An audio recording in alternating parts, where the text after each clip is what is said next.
Hello everyone, welcome to schedule 3। देखिए, हम लोग बात करेंगे फसलों के बारे में।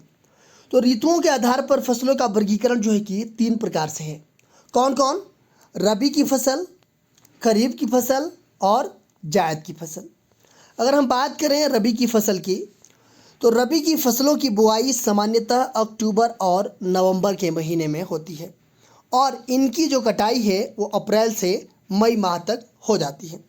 अगर क्वेश्चन आता है कि रबी की फसलों की कटाई कब होती है, तो अप्रैल से मई माह तक, और बुआई कब होती है, तो अक्टूबर और नवंबर में होती है। ठीक है। देखिए, जो रबी ऋतु की जो फसलें हैं उनकी बुआई के समय जो है कि कम तापमान की आवश्यकता होती है।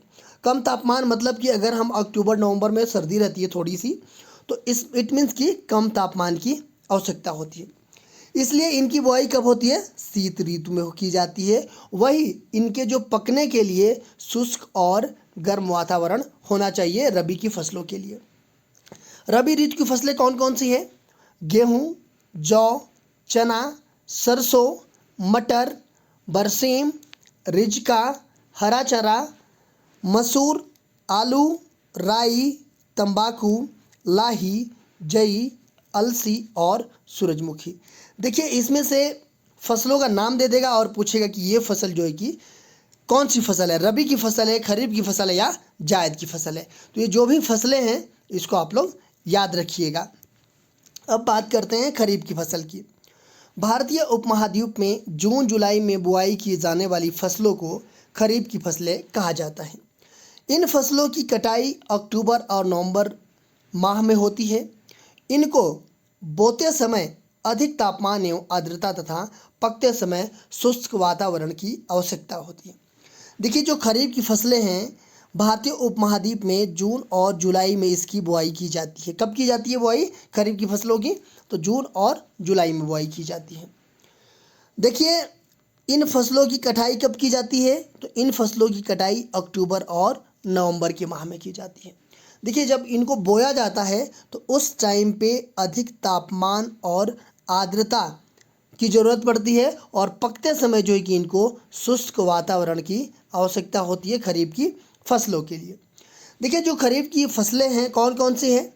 तो खरीफ की फसल है कपास, मूंगफली, धान, बाजरा, मक्का, शकरकंद, मोठ, लोबिया, ज्वार, अरहर, ढैंचा, गन्ना, सोयाबीन, भिंडी, तिल, ग्वार, जूट, सनई, ये सब सारे जो है कि आपके खरीफ की फसलें हैं।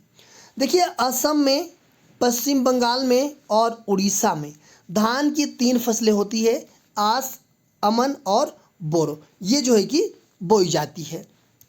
अब बात करते हैं हम जायद की फसल की। जायद फसलें रबी और खरीफ फसल ऋतुओं के बीच ग्रीष्म ऋतु में बोई जाने वाली फसल को जायद कहते हैं। जायद की फसलों में शुष्क हवाएं और तेज गर्मी सहन करने की क्षमता होती है। इसलिए उत्तर भारत में मार्च अप्रैल में जायद की फसलें बोई जाती है और इनकी कटाई जो है कि जून में होती है। देखिए, जो भी जायद की फसलें होती है ना, वो जो है कि रबी की फसल और खरीफ की फसल इनके जो है कि बीच गर्मी मतलब गर्मी में बोई जाने वाली ये फसल को जायद की फसल कहते हैं। देखिए, रबी की फसल मान लीजिए हमने बो करके काट लिया और उसके बाद से खरीफ की फसल बोने के लिए कुछ टाइम बचता है बीच में। ठीक है, तो उस टाइम पे हम जो है कि जायद की फसलों को बोआई करते हैं। ठीक है। देखिए, जायद की फसलें के लिए जो है कि शुष्क हवाएं और तेज गर्मी सहन करने की क्षमता होती है। जो जायद की फसलें होती है उसमें जो है कि शुष्क हवाएं और तेज गर्मी सहन करने की क्षमता होती है। इसलिए उत्तर भारत में मार्च अप्रैल में जायद की फसलों की बुआई की जाती है और जून में जो है कि इसको काट लिया जाता है। जायद की फसलें कौन कौन से हैं? तो देखिए, जो तरबूज है, खीरा है, खरबूजा है, ककड़ी, मूंग, उड़द, सूरजमुखी, ये सब सारी जो है कि जायद की फसलें हैं। अगर वीडियो अच्छी लगी तो आप लोग अपने दोस्तों में शेयर कीजिएगा और जो लोग चैनल पर नए हैं वो चैनल को सब्सक्राइब कर बेल आइकन को प्रेस कर लीजिएगा।